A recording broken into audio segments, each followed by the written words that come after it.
बहुत बहुत धन्यवाद आदरणीय डॉक्टर गुलाब कोठारी जी। सारस्वत प्रबोधन विशेष आग्रह पर डॉक्टर कोठारी हमारे बीच पधारे और जैसा कि हमने आरंभ में निवेदन किया था, गीता और विज्ञान के अंतर संबंधों को अद्वैत वेदांत दर्शन के परिप्रेक्ष्य में देखने की एक अलग सी चेष्टा डॉक्टर गुलाब कोठारी ने की। बहुत बहुत शुक्रिया, बहुत बहुत धन्यवाद। हमारे अगले वक्ता के रूप में हमारे बीच मौजूद हैं प्रोफेसर शिशिर राय। हम उनका परिचय आपको दे ही चुके हैं कि भौतिक शास्त्र और गणित के आप व्याख्याता रहे हैं, लेकिन दर्शन शास्त्र में भी बहुत गहरे तक डूबने उतरने का लगातार एक सिलसिला उन्होंने बना रखा है। शिशिर राय अपने एक विशेष प्रेजेंटेशन के साथ भी हमारे बीच आए हैं, हम उनका हार्दिक स्वागत करते हैं।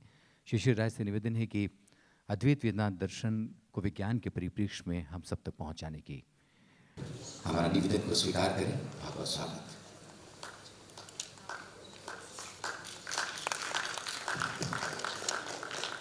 Good evening, respected Chairman Swami Attopiananda and my colleagues in the dais, and respected Swamiji and my learned friends. Before delivering my lecture, I like to say something on any kind of philosophy like Advaita Vedanta or Buddhist whatever and the scientific world. For last 3-4 years, we arrange 7 or 8 national and international conferences funded by different government agencies like ICPR, ICCR and other agencies. So, we have chosen the particular topics from modern science, especially physics, because I am a theoretical physicist, and we invited the traditional scholars as well as hardcore scientists. Because it's my belief, unless you become hardcore scientists, it's very like a person who is really knowledgeable in Advaita Vedanta. Unless you know him, it might be diluted and a lot of things comes which is not desirable. So accordingly, I thought that we should invite hardcore scientists who knows the core of the science, not reading from internet. We hate it. And we arranged 7 or 8 international national meetings, and scientists, say like quantum physicists, they spoke about quantum physics. And the philosophers or traditional scholars from various disciplines, they spoke about philosophy, but there are no interactions. So, unless there is interactions, how can you grow? How can you progress? So, I think giving a lecture in a big auditorium like this, and somebody will give another lecture, and we are going to hotels, taking food, and going back to the institution, it will not help. Only thing, like our ancient traditions, or even Nalanda tradition, we have to make a dialogue, person to person, like traditional scholar and scientist. Even, I'll show you, even considering particular concept in science, even you say matter, you say subtle and gross properties, and then you have to talk to traditional scholar. Unless doing that, it will be, in my opinion or our opinion, we have a group of people who are in Bangalore, it will not be much useful. So, today's talk, name of the talk is Quantum Reality, Space-Time Ontology. Can I show it? And Akasho in Vedanta.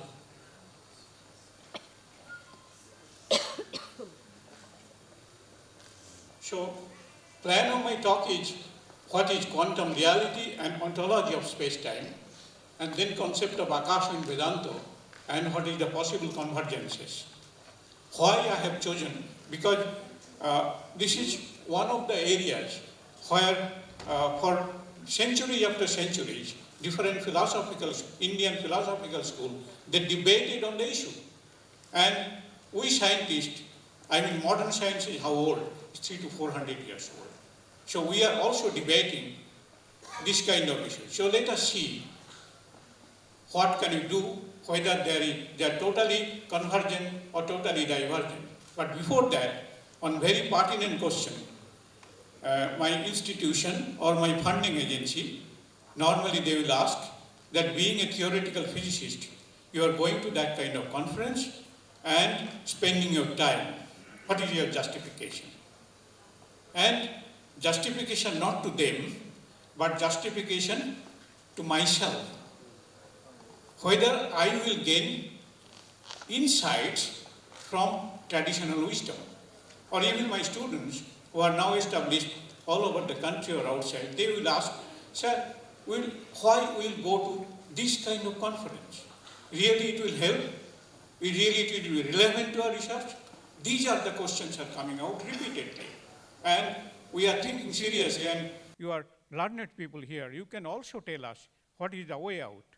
But today I am going to talk on specific issues in modern science, which was discussed by different schools of philosophy, especially Advaita Vedanta. These type of questions, even Erwin Schrödinger, he was going to give a talk, I think in Dublin. That time, he was a theoretical physicist. So, he told, I did feel a little uneasy, particularly since those lectures arose from my official duty as professor of theoretical physics, and need to explain, though I was myself not so thoroughly convinced of it, that in passing the time with narratives about Greek thinkers and comments in their views, I was not just following a recently acquired hobby of mine. It was justified by the hope that some gain in our understanding in modern science, and thus they are also from modern physics. But this is, Indian thoughts are much, much older than Greek thoughts. So my opinion is that whether really studying Indian philosophy, any kind of Indian philosophy, whether we can get real insights. And that's the big issue, not because many, many young minds are nowadays, all over the world, and India also, they are going to technology and science. So they will say, what will gain by coming to these kind of conferences?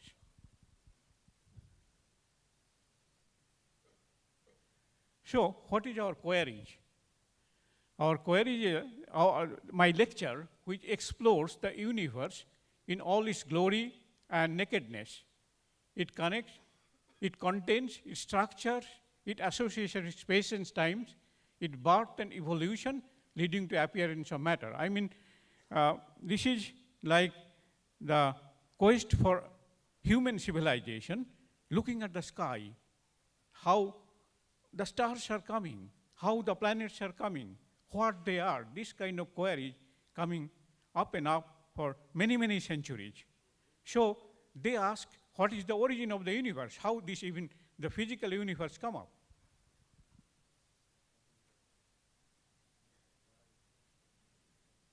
But there is another problem, I can tell you, methodology.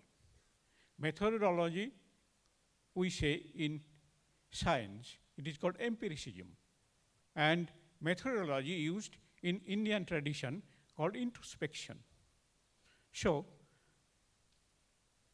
in introspections, they go for deep meditative state, and they found many, many things. They see it. But we use kind of empiricism. They say that experience plays a great role, but we don't understand how really we can include the experience in formulating a physical theory. That's a big question to us. So that question issue is not yet resolved, that the two methodology, whether we can have a bridge up or we can understand the methodology of ancient Indian people who done beautiful philosophical theories and the methodology we are using. And in empiricism, repeatability and objectification are the two pillars. But I don't know whether in introspection, this kind of repeatability and objectifications are really valid, because my knowledge is very secondary knowledge. I can read Sanskrit, but that knowledge is not helping me to understand the manuscript. So I have to depend on the secondary sources. So what is reality? And we say science is dynamic. It keeps changing in the light of newer discoveries and intuitions and insights. And that is the characteristics and beauty of science. So reality too has many facets which keep changing. It is certainly not what is seen and what is obvious. Reality at many levels. We are talking about layers of reality, levels of reality. Is there an absolute reality? Let us wait till the end of the lecture to form an opinion on it. Because here also we have two kinds of reality. One is Vyavaharik Sattva, another is Paramarthik Sattva, conventional reality and ultimate reality.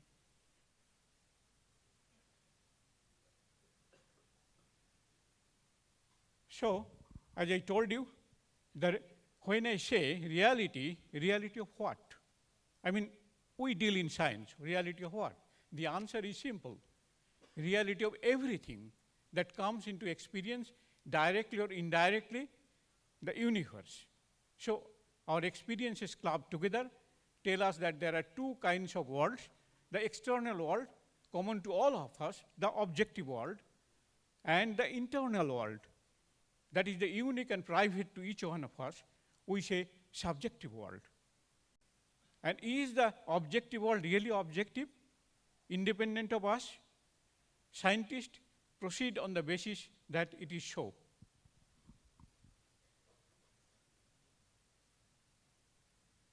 And then different layers of reality.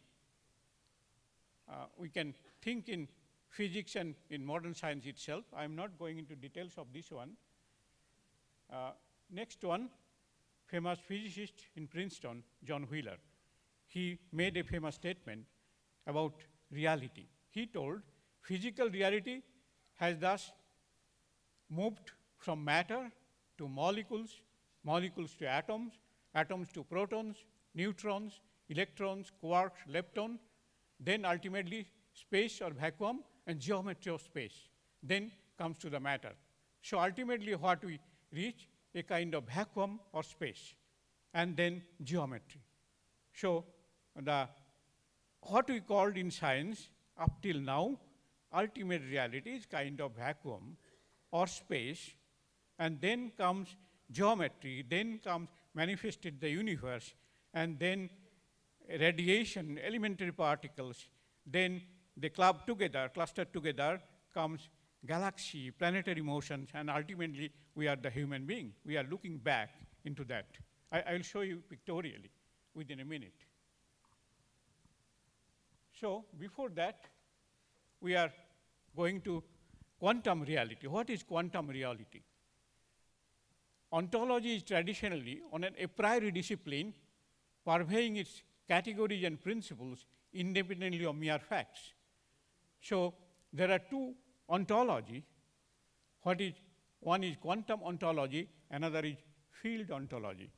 So what is quantum ontology? In quantum ontology, there are particles and waves.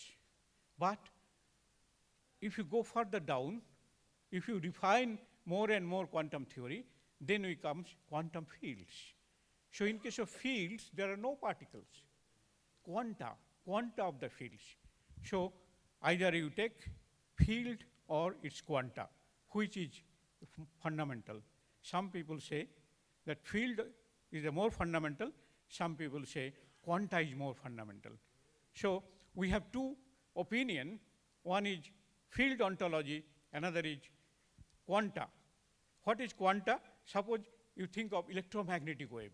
So if you consider a quantum electromagnetic field, means its quanta is photon. And if you think, say, gravitations or other kind of forces, they have corresponding quanta and fields.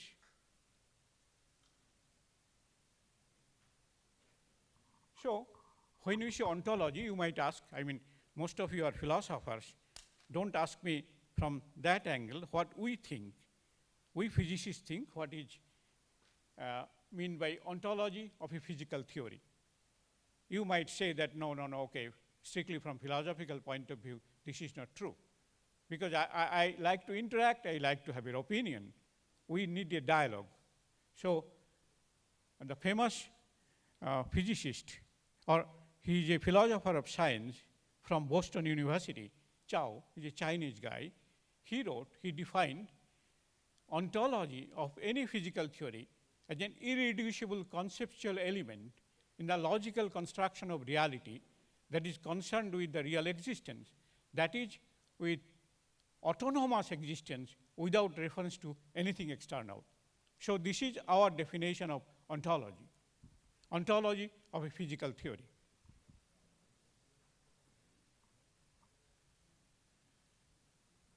Okay, I already told you that there are quantum theory and issue of ontology. When we study, we say wave and particle dualism, and Schrödinger, he believed in wave ontology, and Max Born, he believed in particle ontology.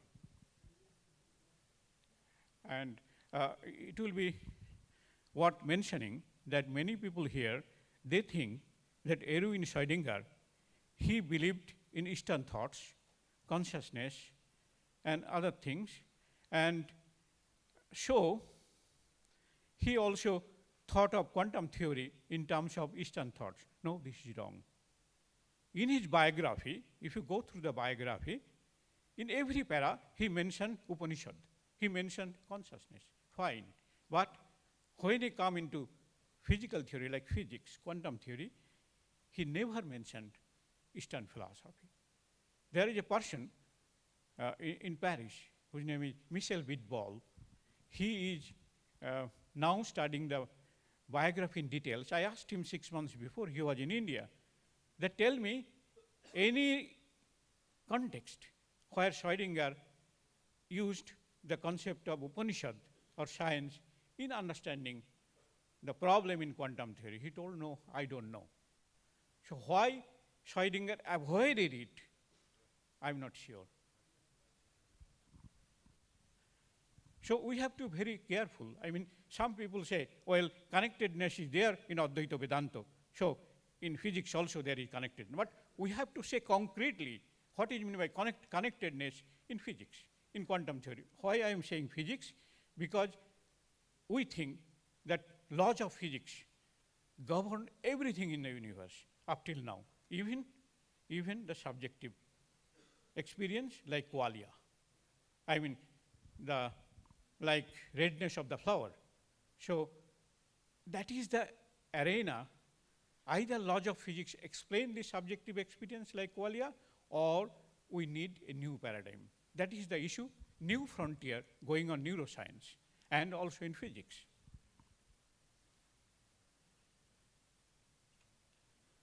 So the general questions, as I told you, at the center of the most ancient natural philosophies lies the question of origin and constitution of the universe. How did the world come into existence? Was it created from a sort of nothingness, or does it originate from a basic substance or principle that still underlies its existence? This is the questions. I mean, the human civilization, people are asking more and more over centuries after centuries. In modern cosmology, I mean in Big Bang cosmology, they describe that there is a kind of ocean called vacuum or quantum vacuum, and the ocean is fluctuating, like waves are there in the ocean, and out of the fluctuations, the whole universe is coming out. So this ocean we called quantum vacuum. It has several characteristics, and that's very important if you want to make a comparison with Advaita philosophy and the origin of the universe.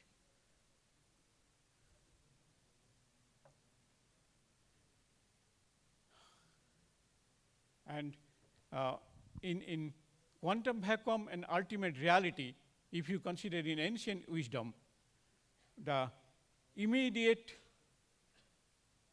idea comes that in ancient wisdom, there is a concept called Akasho.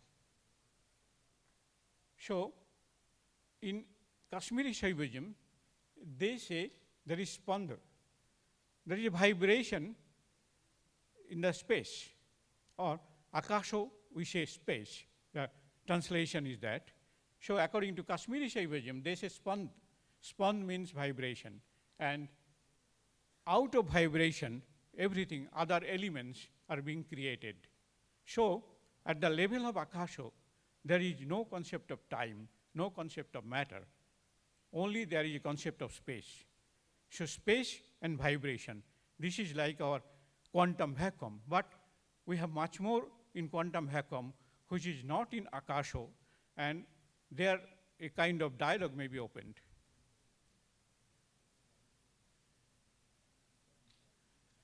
Before that, let me tell you some of the characteristics of quantum vacuum out of which the whole universe is being created. So here, this vacuum may be considered as self-referential. It does not require any other reference for its existence, so-called self-referentials. And structure of the physical vacuum exhibit intrinsic self-tuning properties for its parameters with very degree of precision, which gives us to structure formation in our universe. So, the issue is that we have a substratum, and there is a fluctuation in the substratum, and out of the fluctuation in the substratum, whole universe is coming up or being manifested.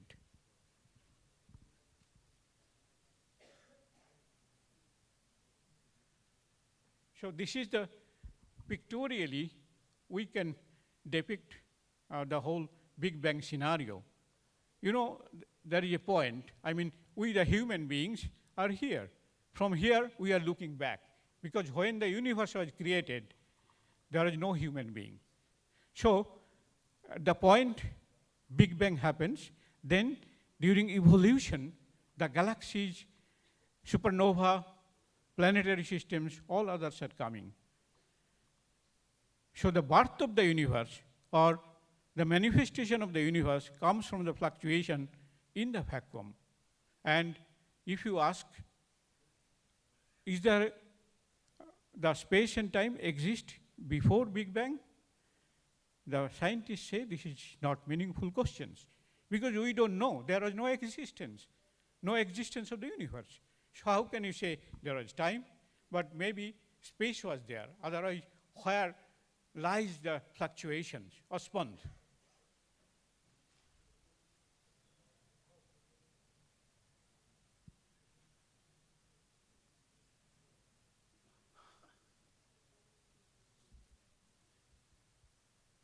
Yeah. So, what we are thinking, that during the process of evolution of the physical universe, characteristics of various types of field, like gravitational field, electromagnetic field, are being manifested out of the potentialities hidden in the substratum. Metaphorically, this is similar to Saguna Brahma from Nirguna Brahma. So this raises many thought-provoking issues in the context of prevailing substratum, that is quantum vacuum, in comparison to concept like Akasho and Prano in Vedanta, and also concept of spand in Kashmiri Shaivism. They explain that when Prano hits Akasho, all the physical attributes emerge, and the spand or vibration being responsible for creation. And we have a issue which we are not able to solve in both in Kashmiri Shaivism and other Indian philosophy, when they say, or in Vedanta, kind of vibration, if there is no time, concept of time, how do you really conceive of fluctuations? We scientists really try to understand it, but we don't understand vibration of what? Without time, vibration means kind of change. And when we say change, we consider change with certain parameter. And in science, we say that parameter is time. So this is an unsolved issue from epistemological point of view.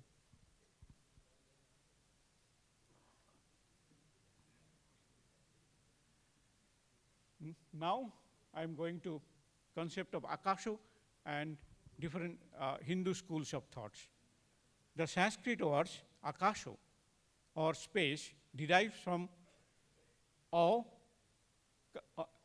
then Kasho. Au means two words, Kasho means to be visible or to appear. So Akasho is subtle background against which everything in the material universe becomes perceptible.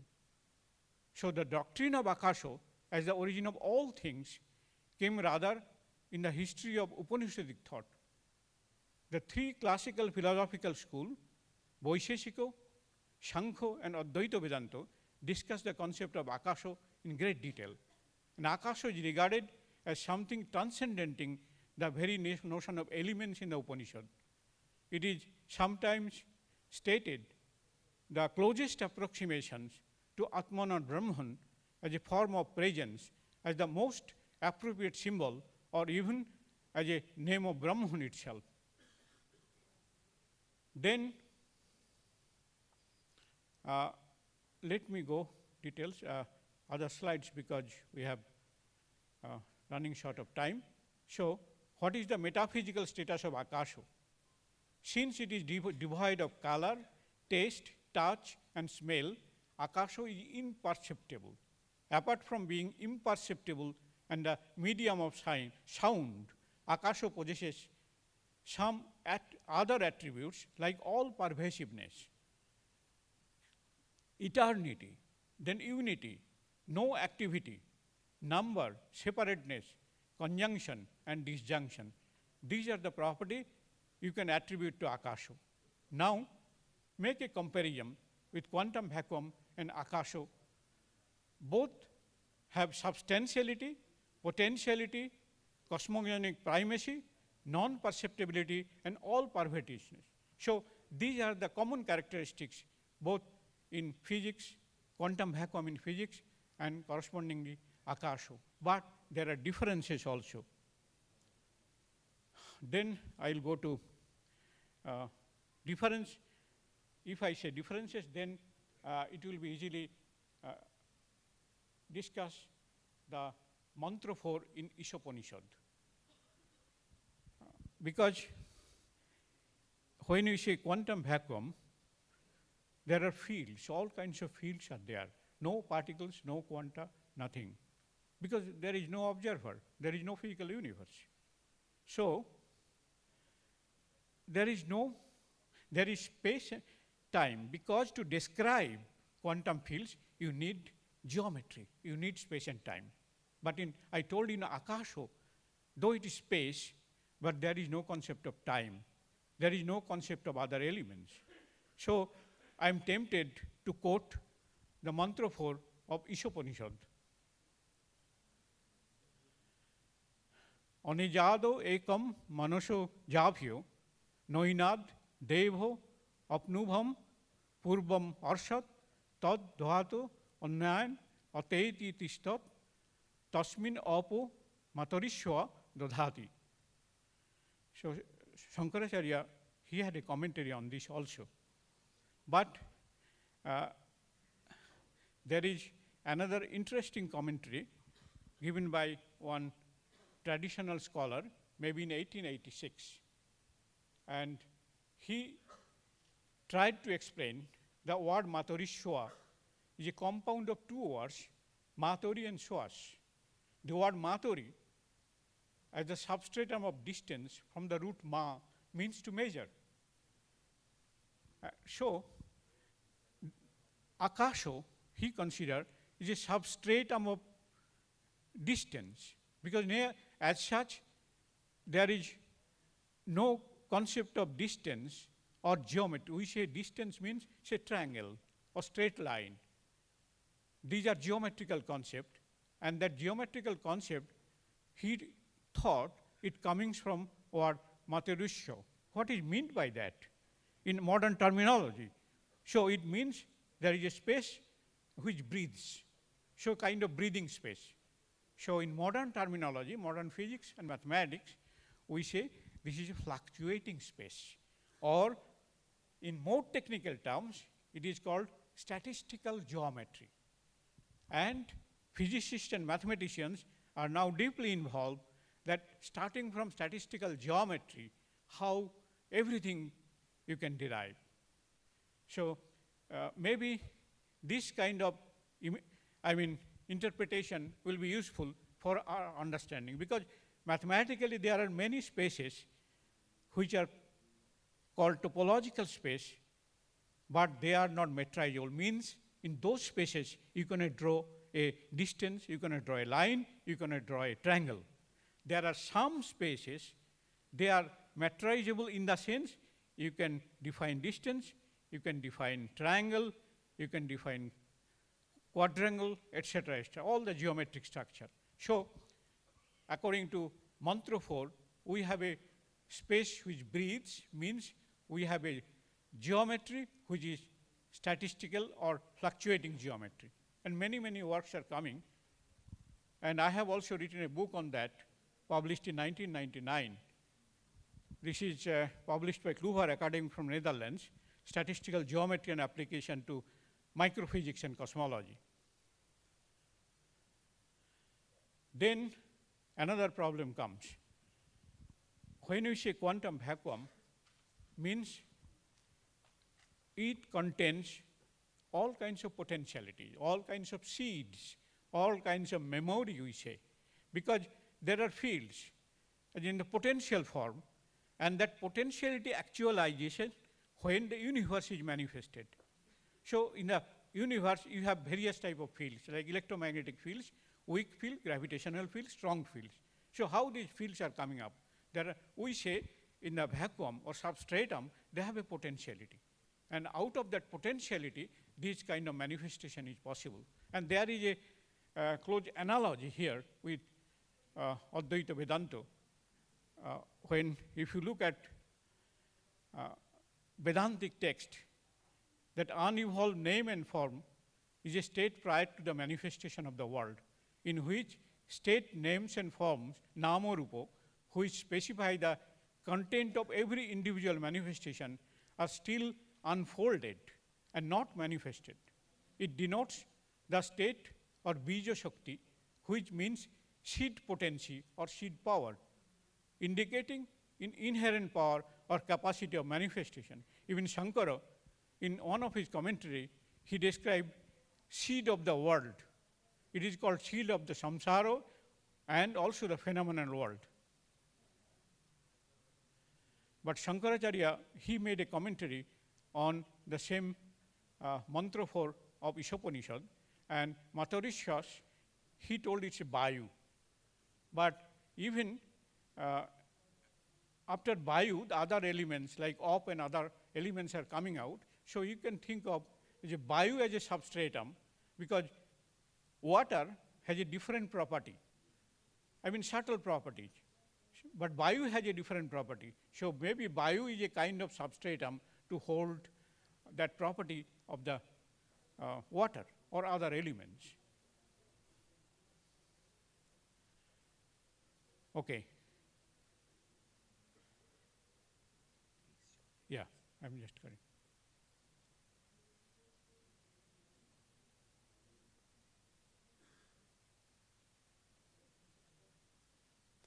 There is very little time, so I'm trying to finish it as soon as possible. No, maybe I'm going into wrong directions. Okay. Yeah, though it's not possible here. Okay.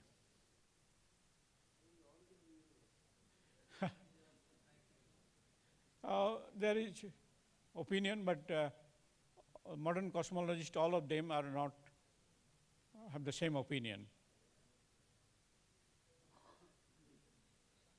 Now, there is one more interesting thing, that if you compare the ultimate reality in Vedanta and ultimate reality in physics, there are a lot of differences.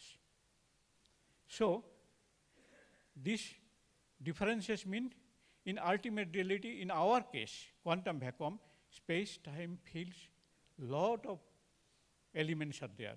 But I think in Vedanta, the ultimate reality, these kind of attributes are not there.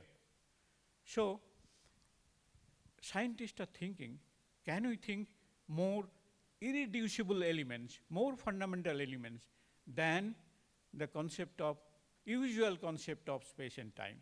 And there lies the question of ontology of space-time. Like they speculated maybe kind of pre-geometric notions and other things, but that's very technical things. But there is a scope.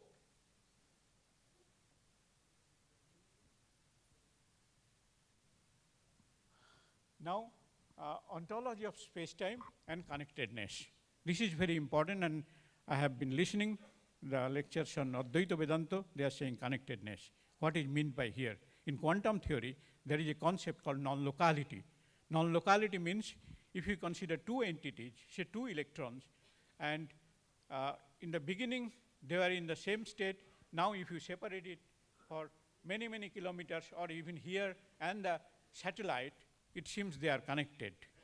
So this type of connectedness or non-locality, we think is a core of the substratum.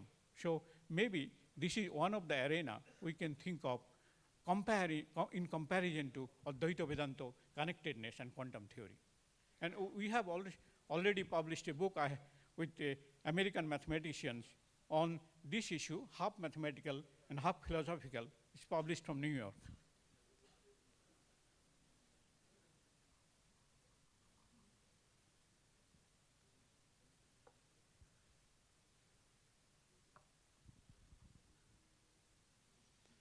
Yeah, the same questions. The basic, I am finishing it. The basic question is that with lot of developments, technological developments, like building big telescopes, big satellites, big experimental techniques, will they help, or how this will help in understanding more and more, taking wisdom from our ancient Indian philosophy? This is the big question is coming up. Whether really the observations we are getting from more and more sophisticated instruments, it will help to analyze those things. This is a big question to us.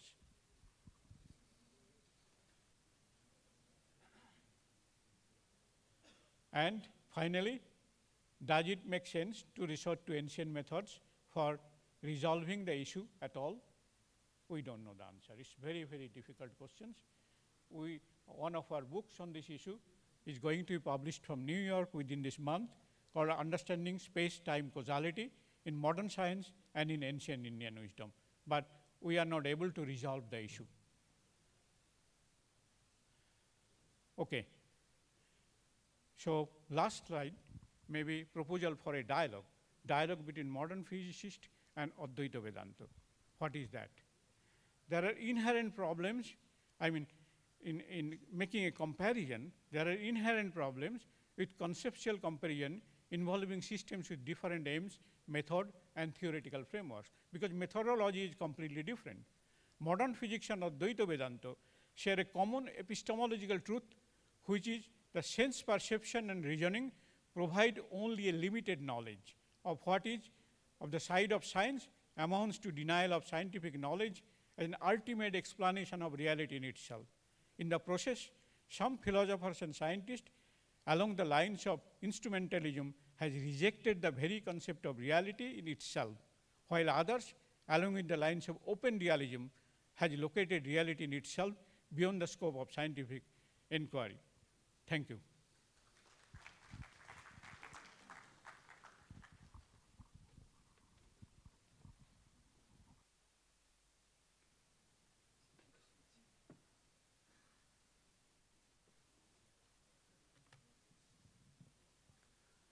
बहुत बहुत धन्यवाद आदरणीय शिशिर जी।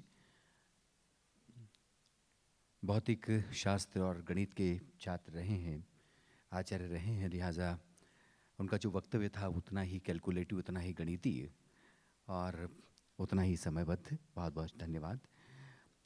हमारे आज के तीसरे वक्ता बतौर हमारे बीच एलेक्स हैंकी हैं। हम उन्हें बुलाएं उसके पहले आपसे कुछ बातें। सीधा प्रसारण कल से हमारी इस वैश्विक संगोष्ठी का हो रहा है। आप में से बहुत सारे लोग ऑनलाइन होंगे और आपने देखा होगा फेसबुक पर अद्वैत उत्सव टाइप करें और फेसबुक पर सीधे आप इस समारोह से जुड़ सकते हैं। यूट्यूब पर यंग थिंकर्स फोरम के नाम से आप सर्च कर सकते हैं। तमाम सत्र, तमाम गतिविधियां जो कि इस दौरान लगातार हो रही हैं, उनका आप लुत्फ़ ले सकते हैं, उनके विचार से जुड़ सकते हैं। वो लोग जो इस संगोष्ठी में शामिल नहीं हो पाए लेकिन आपके साथ संवाद में हैं, आप उन्हें इन दो ठिकानों का ज़रूर परिचय दें कि वे फेसबुक पर और यूट्यूब पर जाकर इन्हें देख सकते हैं। न केवल देखें, लाइक करें, शेयर करें और इस तरह से अद्वैत वेदांत दर्शन के इस उत्सव की तमाम गतिविधियों को यहाँ से वहाँ तक पहुँचाएँ। बहरहाल बुक स्टॉल आप सब जानते हैं, बाहर अद्वैत वेदांत पर एकाग्र विभिन्न आयामों पर केंद्रित किताबों का प्रकाशन हमारे धार्मिक आध्यात्मिक प्रकाशकों ने किया है और वे किताबें भी बाहर उपलब्ध हैं। बहुत रियायती दरों पर अद्वैत उत्सव के दौरान बेची जा रही हैं। आप उन्हें अपने लिए ज़रूरी पाएंगे, ऐसी हम उम्मीद करते हैं। आप सबके लिए जो बाहर से आए हैं, सागर, डिपार्चर फॉर्म हमारी हेल्प डेस्क पर बाहर मौजूद हैं। जिन्होंने प्राप्त कर लिए हैं वे भरकर वहाँ जमा कर दें और जिन्होंने अभी भी हासिल नहीं किए हैं वहाँ प्राप्त करें और तत्काल अपनी जानकारियाँ दें ताकि आपको और आयोजकों को सहूलियत हो, सुविधा हो। बहरहाल अब हम बुला रहे हैं एलेक्स हैंकी को। जैसा कि हमने आपको बताया, अमेरिका के मूल निवासी रहे हैं, लेकिन भारतीय संस्कृति ने, दर्शन ने, यहाँ के योग ने और यहाँ के साहित्य ने विशेष रूप से हैंकी को बहुत गहरे तक प्रभावित किया है और उन्हीं छापों के चलते वे भारत में ही बस गए हैं। लगातार इस तरह की बहुत आध्यात्मिक सांस्कृतिक गतिविधियों का हिस्सा बनते हैं, बतौर वक्ता भी शामिल होते हैं, एक लेखक के रूप में भी उनका हस्तक्षेप अपने वक्त में रहा है। इन तमाम संदर्भों के साथ हम बहुत आदर के साथ आमंत्रित करते हैं एलेक्स हैंकी साहब, please come on the dais and share some views about Vedanta Darshan. आदरणीय Alex hanky.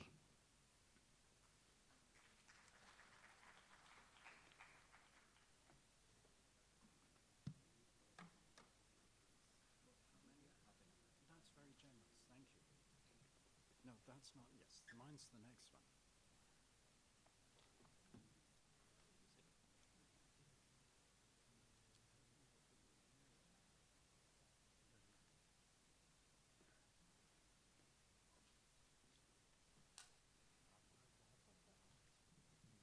How do I switch it forward?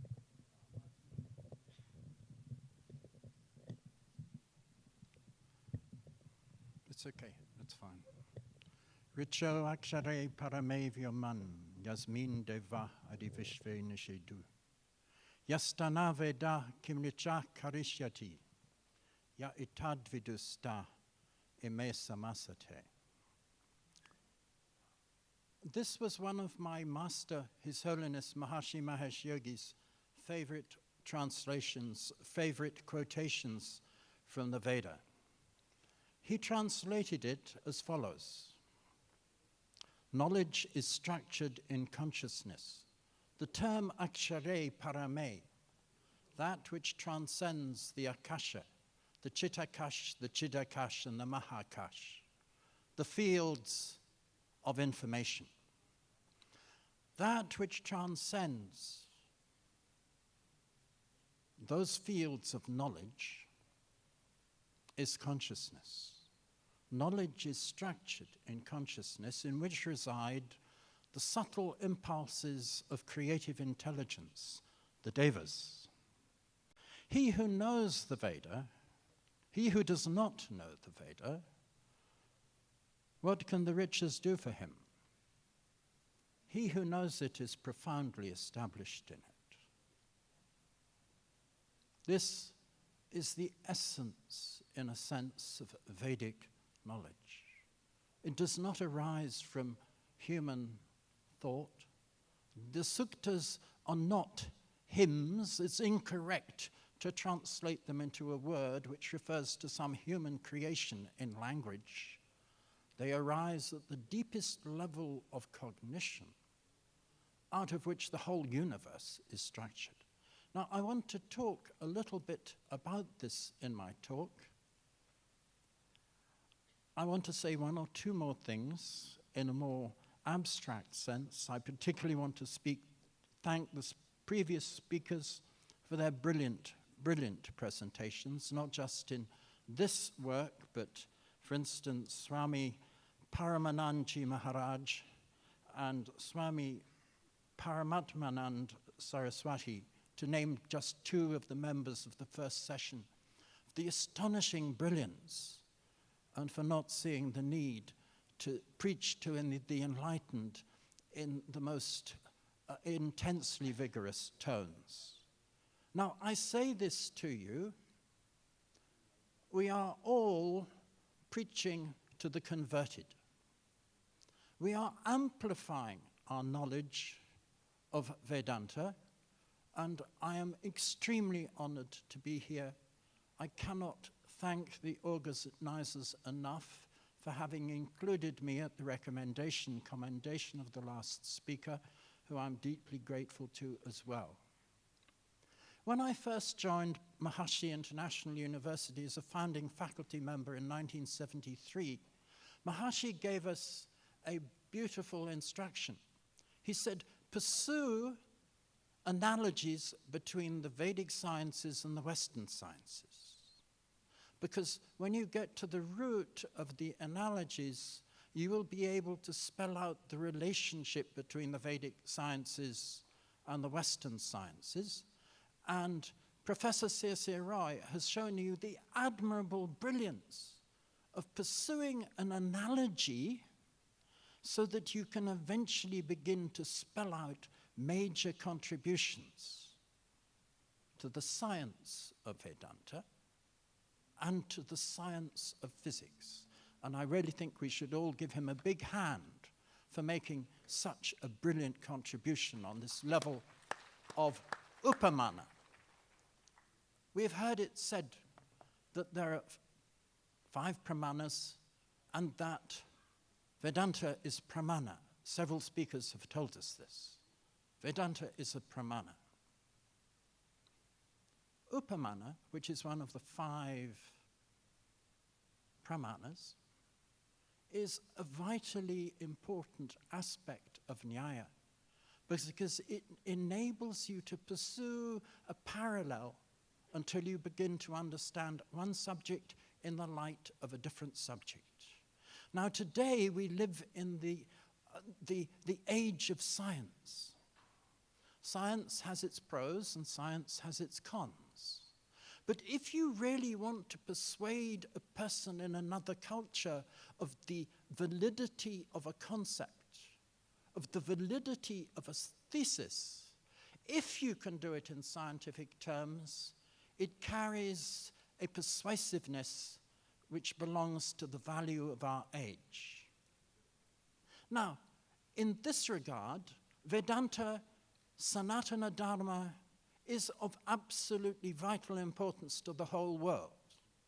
So I'm now going to tell you what I usually reserve to the end of my lecture, because I'm afraid of being cut off at any time by the chairman, quite rightly, because I might help make us all late for dinner. And that just wouldn't do. Now, in about 1970, there was a large group at Stanford Research Institute, which was a futurology research group studying the future, under the directorship of a man called Willis Harman, who reported to the director of the institute. And Willis Harman's futurology group decided to study the influence of underlying philosophies on the future of humanity. So they looked at communism, materialism, liberalism, conservatism, and they found all sorts of trumpery, as we would now call it. They looked at mysticism, and they looked at what was known as the Philosophia Perennis, and translated into English as the Perennial Philosophy by Aldous Huxley, known also to Leibniz and other great savants of the earlier ages. The only living representation of the perennial philosophy today is India. Sanatana Dharma, the philosophy which says, in the words of Swami Vivekananda, man is born to become divine. Each of us here is an adherent, probably, almost certainly, to Advaita Vedanta. Many of us, like the two amazingly great Swamijis who I referred to at the beginning of my talk, have been on that path for lifetimes. I was very fortunate to meet an Agori Mahatma who publishes books. His name is Babaji. And I was introduced to him about a month ago, 6 weeks ago, at the, of all places, the golf club residence in Bangalore.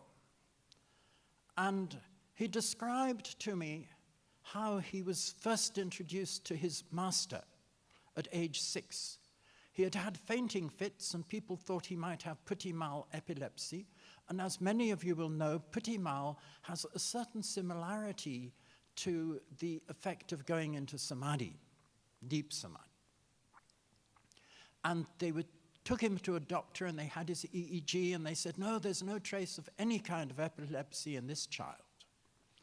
When he was introduced to the Agori, who was meeting in a friend of his mother's, the house of a friend of his mother's, he was brought up first. And the little boy was sat on the knee of this supreme master, and the master said, this boy starts his life at the place it has taken me an entire lifetime to reach. And he said to the mother, just get 10 days' clothes, I should take him to my ashram, and I will bring him back to you. And I'm telling this story to you because this man came from a supremely, I hardly dare admit it, anglicized family in Kolkata. And he was sent to his great-grandfather and grandfather had been to this college in Cambridge, which was that of Srinivas Ramanujan, the man who knew infinity. And he was actually very anglicized as well. But at age 7.5, his master sent him out into the wilderness, took him to the Himalayas, naked, and left him at a temperature where there was snow on the ground and the earth was frozen, and said to him, I'm coming back for you in 10 days. And left. And 2.5 days later, he was very cold and very hungry. And then he noticed a Himalayan brown bear approaching. So he hid, because these animals are almost as vicious as grizzly bears in America.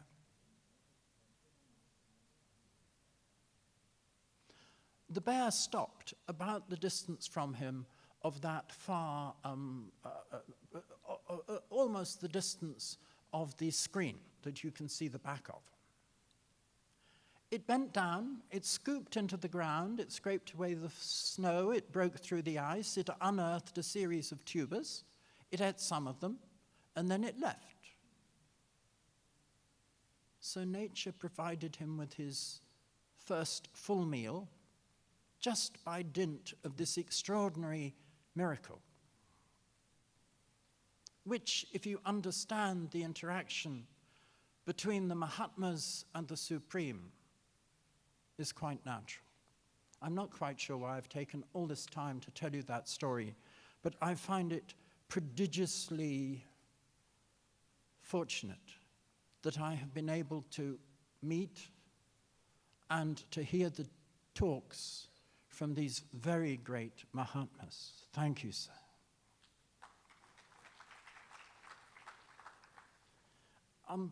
Now, we are dealing with Advaita Vedanta. One of the fundamental aspects of Vedanta is the relationship between Atma and Brahman, Atman and Brahman, which ends, as it were, in the statement, I am Atma Brahman. This Atma is indeed Brahman.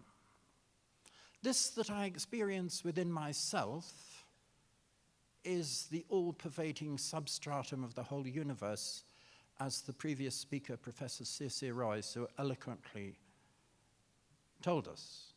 But I have edited a website called Ancient Indian Wisdom, which is produced in Sarasota, Florida, by a man called Gour Mitalik, who lives in Sarasota when he's not in Pune, and was a former director of the World Health Organization and a very brilliant doctor and a student of Indian wisdom. And he said to me, Alex, you're a hopeless Vedantin. You believe in Advaita.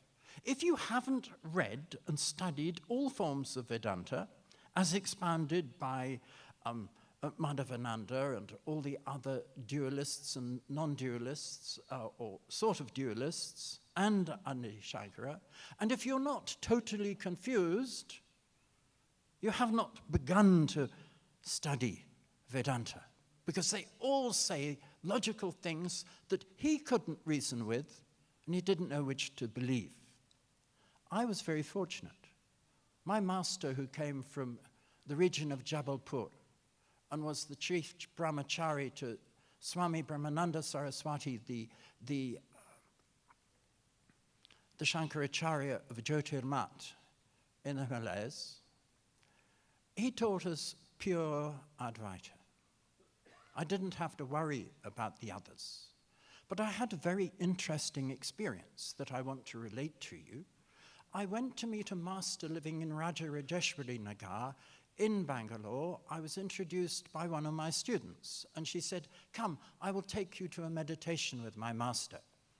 And we had a glorious meditation, lasted about 40 minutes, and at the end he said, come, we don't ask questions in this room, but we went upstairs and he handed me, as it were, put me on the spot and said, you ask the first question. And I said to him, that meditation was the clearest meditation I have had of the cosmic Om, apart from one with a Tibetan Rinpoche. Now, please tell me about the cosmic Om. And he said to me, oh, I never get asked questions like that, so I don't have any stock answers to give you, but I'll do my best. And he proceeded to give this absolutely superb, short, brief lecture, which was an Upanishad in itself. It said exactly that the cosmic Om is what separates the relative from the absolute. It's that by which integrating you can integrate your experience of the relative into your experience of the absolute, and so rise to Brahman awareness. And I said to him, but in that case, you are an Advaita Vedantin. He said, yes, that's true. But I said, in your own life, you must have passed through the stages of Dvaita, Advaita, Advaita, Visishta Advaita, and finally arrived at Advaita. He said, yes, that's true. So I want to quote Swami, I think it was Paramatmananda, who said to us, we don't squabble with any of the others. We are very happy to have dualists. He effectively said they are also on the path. Now, I would like to put it to you as something that you can criticize me for, or force me to withdraw, or agree with me if you're kind enough.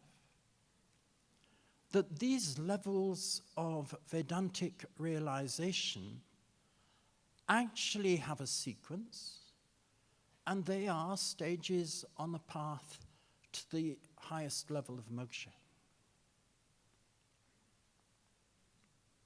Does anyone agree with me that that's possible? No offers. Fine. Thank you. Maharishi Mahesh Yogi himself described to us the evolution of consciousness through stages of development of consciousness, from the experience of Tudiya to the stabilization of the witness awareness, to its ability to amplify one's sensory experience so you become able to experience things on a subtle, sukshma level, to the point where that merges into the absolute reality. You become aware of the unity between yourself and the object of perception.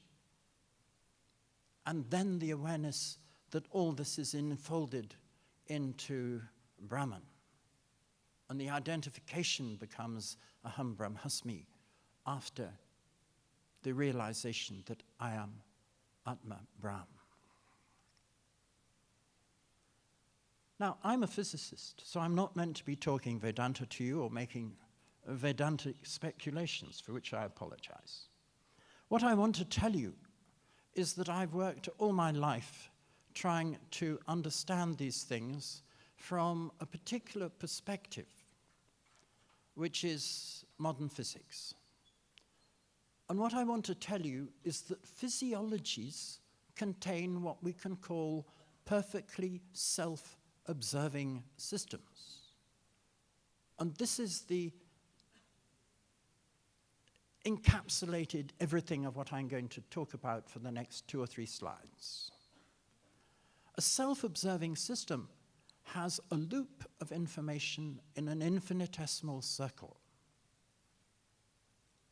So if you regard it as a model for Atman, this self-observing circle, this loop of information, enables Atman to know itself directly, not on any manifest level. And what I want to tell you is that there is a physics by which this arises in modern biology. The self knows itself without intermediary. In classical physics, consciousness is not possible. What makes it possible are these remarkable advances in biology called complexity biology, with a principle at the heart of complexity biology called criticality. And this changes that. I was given instructions by His Holiness Maharishi Mahesh Yogi, as I told you, to study the relationship between the sciences of East and West and pursue analogies. And what I discovered after 40 or more years of study is that they are totally different. The Western sciences are concerned with gross physical reality. Even quantum reality is a form of gross physical reality, stula. The Vedic Shastras, the Vedic sciences are concerned with subtle levels of reality, but, and because, subtle levels control the gross levels. So the Vedic sciences are more powerful than the Western sciences, and that is the conclusion I have reached from 45 years' study at the instructions of my Guru. Please tell everyone you meet the Vedic sciences are more powerful than the Western sciences. An example, a very simple example. You can cure chronic diseases. My ex-student, Punamadate, who runs 4 Rasahar Kendra in the city of Bhopal, not so far away from you all here, she just cures chronic kidney disease like it's just an ordinary complaint. But chronic kidney disease is chronic. It's incurable in Western medicine. Everyone with chronic kidney disease is on death row. They have to go for, what's it called? The heat of the moment slightly spoiled my memory. It's dialysis. Yes, thank you, sir. But Ayurveda can not only be shown to reduce it, it reduces it at such astonishing rates that the modern doctors find it completely miraculous. One of Purnama's clients had very high creatinine levels, and it pursued as follows, because the client was rather non-compliant at times, and as long as they were compliant, the level came down, and it went compliant, non-compliant, compliant, non-compliant, compliant. So does her treatment work? Of course. And another of her clients was compliant, non-compliant, compliant. If any of your relatives have chronic kidney disease, I will give you the address, the phone number after the program. Another example, Pajanya Yagya can create rain. Now this year in some regions the rain was so heavy you wouldn't have wanted any more of it. But there are usually regions of northern Karnataka and southern Maharashtra which are very dry. There's always a quarrel between Karnataka and Tamil Nadu about the amount of water they will release from the Kaveri that can flow into Tamil Nadu. They spend crores of rupees on Supreme Court quarrels just so they can tell the farmers in each state that they have spent the money to look after their better interests. But it's just not necessary. All you need to do is to have Parajanya Yagya. It lasts up to 3 days. By acting on a subtle level, you can create almost as much rain as you need. So do the Mahasoma Yagyas, but they're more expensive. I've seen that happen twice. So, now I want to tackle, if I've got time, sir, this little bit of interesting biology. If you apply the Western sciences to Eastern science, you distinguish between time and space, because time is experienced internally, a point made particularly by the philosopher Immanuel Kant and exploited by the founder of phenomenological philosophy, the first real philosophy since Descartes in the West to study consciousness, Edmund Husserl. Time is experienced internally, and Husserl wrote his famous book, The Internal Sense of Time Passing. Space is experienced externally. Now, we all know that special relativity unifies space and time. So there's a certain sense in which the Lorentz group, as it's called, achieves a unity of the external and the internal. This is an analogy. I'm not pretending to say anything deep or rigorous. But the Nobel laureate E.P. Wigner received his Nobel Prize for developing the idea of isotopic spin. And he noticed that the neutron and the proton could be treated as two particles in two states and two different states of an underlying concept called the nucleon.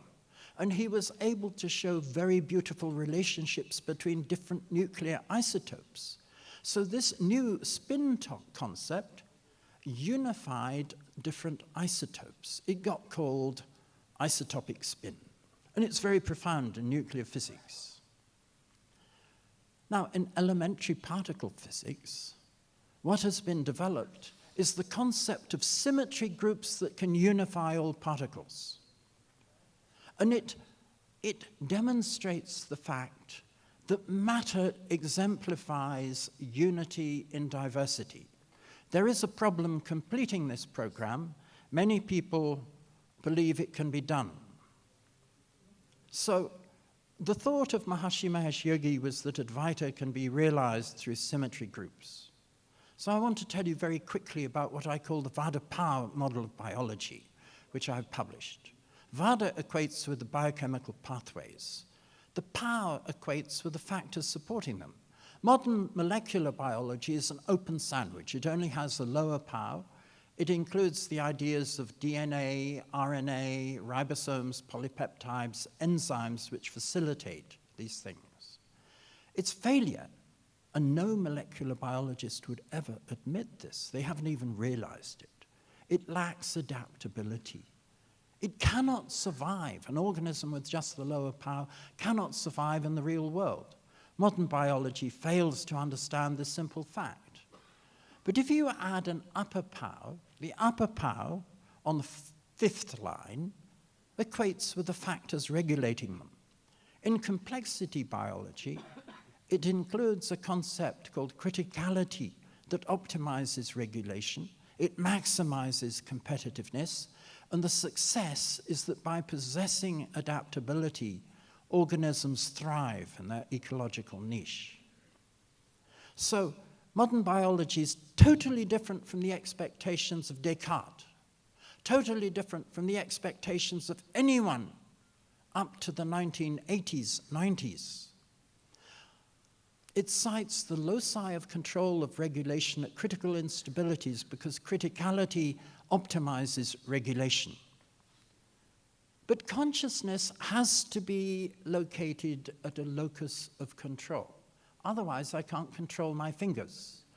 In its frontal cortex, it actually locates my direction of my awareness. In the prefrontal cortex, it directs my planning. Only then can consciousness exert control of the system. So physics of consciousness has to be the physics of instability. But when you look at it, instabilities on the fourth line here, I'm skipping half the slide, are due to perfect self-observation. So complexity biology contains this state of perfect self-observation, and it's the correct place to describe the physics of consciousness. And I've explained to you on the first slide that a state of perfect self-observation can model the self-knowing itself. And that, in a nutshell, is the physics of complexity biology describes a state of Atma Darshan, Atma Swarupa, Atma knowing Atma. Thank you.